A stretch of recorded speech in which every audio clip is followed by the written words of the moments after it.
Marwar bulletin देखने वाले सभी दर्शकों को चंद्रमोहन कल्ला का नमस्कार। राम राम ने खम्मा गणिसा। आज के मुख्य समाचार। राजस्थान में सरकार गिराने की कथित साजिशों का खुलासा करने वाली राजस्थान पुलिस की एसओजी ने 28 दिन बाद तीनों एफआईआर ये कहकर बंद कर दी है कि इसमें कोई मामला बनता ही नहीं। स्पेशल ऑपरेशन ग्रुप के वकील संत कुमार ने कोर्ट से कहा, इसमें हमें कोई कार्रवाई नहीं करनी है।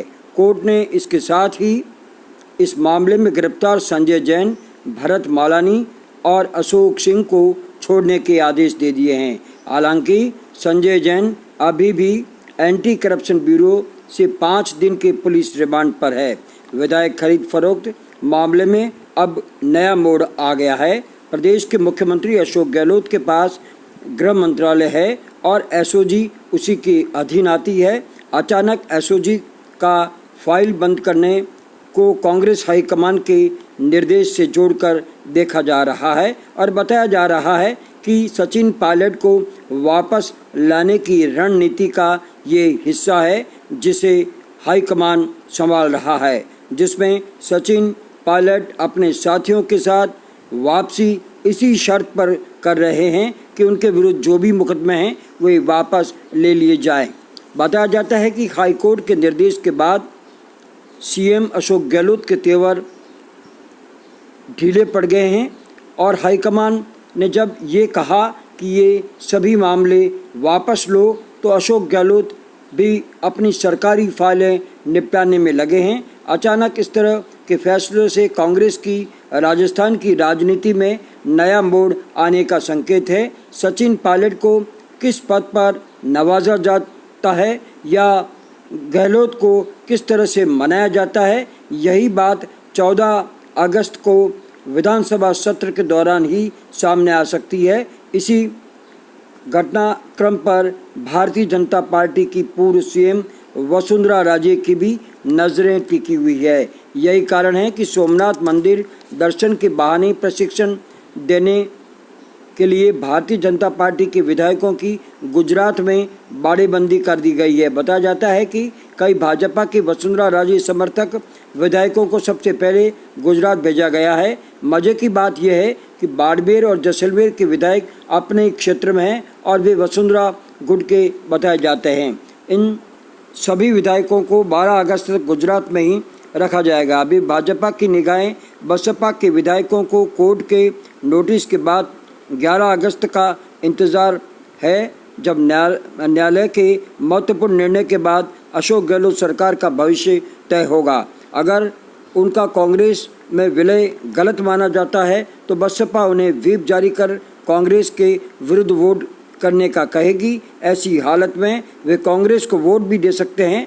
कोर्ट उनकी विधायकी को समाप्त कर देता है तो फिर गहलोत सरकार अल्पमत में आ सकती है। इधर जैसलमेर की सूर्यगढ़ होटल में बीते 2 दिनों से न्यायालय के फैसले के हर दृष्टिकोण से बहुमत कैसे मिलेगा या कैसे पूरा होगा, ऐसी सभी स्थितियों को लेकर के मंथन किया जा रहा है। वहीं बसपा के 6 विधायक टूटने की स्थिति में भारतीय जनता पार्टी के भी ऐसे 10 विधायक मुख्यमंत्री अशोक गहलोत के संपर्क में बताए जा रहे हैं और इसी भय से भारतीय जनता पार्टी ने अपने विधायकों की राजस्थान से दूरी बनाते हुए गुजरात में बाड़ेबंदी की बताते हैं।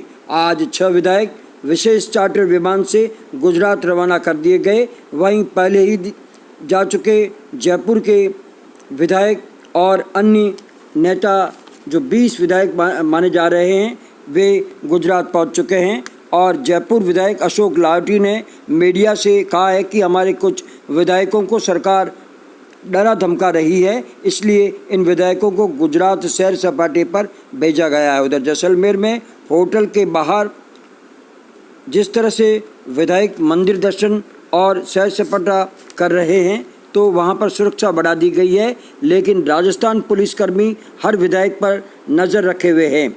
एक मामला उस समय सियासी गलियारे में गर्मा गया जब रक्षाबंधन के दिन सभी महिला विधायकों ने मुख्यमंत्री अशोक गहलोत को राखी बांधी, लेकिन ओसिया विधायक दिव्या मदेरणा अपने कमरे से ना तो बाहर निकली और ना ही उन्होंने अशोक गहलोत को राखी बांधी, ना ही किसी से उन्होंने बात की। दिव्या मदेरणा हर दिन होटल में अपने कमरे में ही रहती है और खाना तक अपने कमरे में ही मंगवाती है। ज्ञात रहे कि गहलोत व मदेरणा परिवार के बीच अदावत लंबे समय से है। दिव्या मदेरणा के पिता महिपाल मदेरणा जब गत गहलोत सरकार के मंत्री थे तब एक बड़े मामले में उन्हें गिरफ्तार किया गया और तब से वे जेल में हैं, लेकिन उन पर अभी भी मामला सामने नहीं आया है और न चार्जशीट पेश की गई है।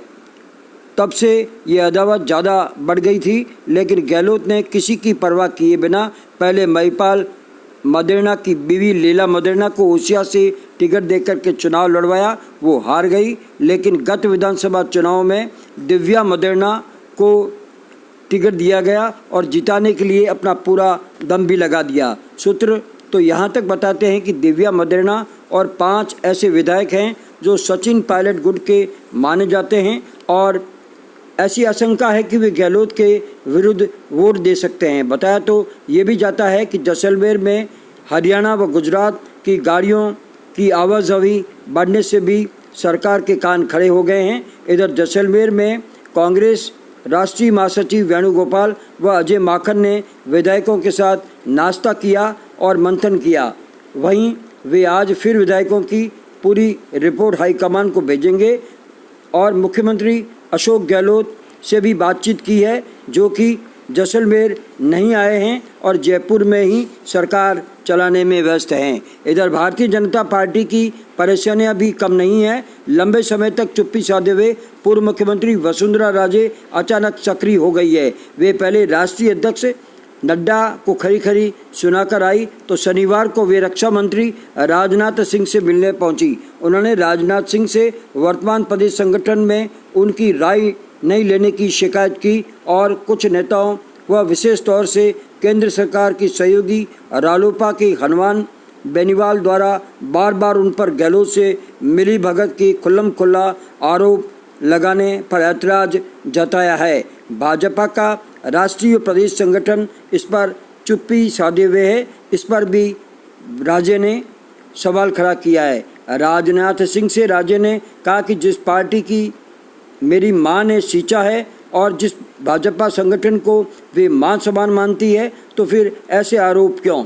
इस नाराज़गी के बाद ये तो तय है कि भारतीय जनता पार्टी में भी सब कुछ ठीक ठाक नहीं है। कोरोना संक्रमण को लेकर के 68 दिन बाद जोधपुर में शनिवार को फिर लॉकडाउन कर दिया गया और लॉकडाउन सफल रहा। बरसात और द्वितीय शनिवार की छुट्टी ने इस लॉकडाउन की सफलता में 4 चांद लगा दिए। सड़कों पर कर्फ्यू का असर दिखाई दिया। ये लॉकडाउन 10 अगस्त सुबह 6 बजे तक जारी रहेगा। दूध, दवा, सब्जी को इस बंद से दूर रखा गया। हर चौराहे पर पुलिस नजर आई। वही लोगों को सिटी बस नहीं मिलने और रोडवेज रेल मार्ग चालू होने से लोगों को अपना लगेज उठाकर खुद पैदल निकलना पड़ा। टैक्सी पर भी रोक थी। वहीं इस बंद का असर गलियों में बिल्कुल नहीं नज़र आया। यहाँ पर बिरला स्कूल के सामने जो बस्तियाँ बनी हुई है और जो गलियाँ हैं उसमें सभी दुकानें खुली रही। यहाँ पर हेयर सैलून वाले भी दुकानें खुली रखे हुए थे, तो यहाँ पर सभी तरह के नमकीन व पंचर निकालने वाले भी अपना धंधा कर रहे थे। लोग बिना मास्क घूमते नजर आए। यहाँ पुलिस दूर दूर तक नजर नहीं आई। केंद्रीय कृषि राज्य मंत्री कैलाश चौधरी को कोरोना संक्रमित होने के बाद एम्स जोधपुर में भर्ती करवाया गया है। वे गत 2 दिनों से जैसलमेर व बाड़मेर के दौरे पर थे। उन्होंने 2 दिन पहले ही बाड़मेर भारतीय जनता पार्टी कार्यालय में प्रेस कॉन्फ्रेंस ली थी। लिहाजा जैसे ही पता चला कि कैलाश चौधरी को कोरोना है, मीडिया व वहाँ उपस्थित पुलिसकर्मियों में हड़कंप मच गया है। चौधरी दिल्ली से संक्रमित हुए हैं या बाड़मेर व जैसलमेर से, इसका पता नहीं चल पा रहा है। अब जिसको भी कैलाश चौधरी ने मुलाकात की है वे सभी जांच के दायरे में आ गए हैं। इन सभी को चौधरी ने अपील की है कि वे सभी अपना टेस्ट करवाएं और क्वारंटाइन हो जाएं। इधर जोधपुर में कोरोना से 2 और मौतें हो गई है। मौतों का आंकड़ा 105 तक बढ़ गया है। शनिवार दोपहर तक 27 मरीज सामने आए। अब तक कुल 7,797 मरीज पाए गए हैं। पश्चिमी सीमा पर बाड़मेर जिले के बाकासर गांव पर भारत पाक बॉर्डर पर तारबंदी पार करते हुए घुसपैठियों को सीमा सुरक्षा बल ने मार गिराया है। दोपहर बाद भारत पाक फ्लैग मीटिंग में भी बॉर्डर पार करने की ऐसी घटनाओं पर ऐतराज जताया गया है। जोधपुर में शनिवार अल सुबह और दोपहर तक बादल बरसे। मौसम विभाग ने दोपहर तक कुल 14.4 मिलीमीटर बरसात रिकॉर्ड की है। बरसात के बाद नगर निगम की सफाई की पोल खुल गई और वहीं बिजली ने भी आंख मिचौनी खूब की। इसके साथ ही हमारा आज का ये समाचार बुलेटिन यहीं समाप्त होता है। अगले समाचार बुलेटिन के साथ फिर हाजिर होंगे, तब तक के लिए हमें आज्ञा दीजिए। जय हिंद।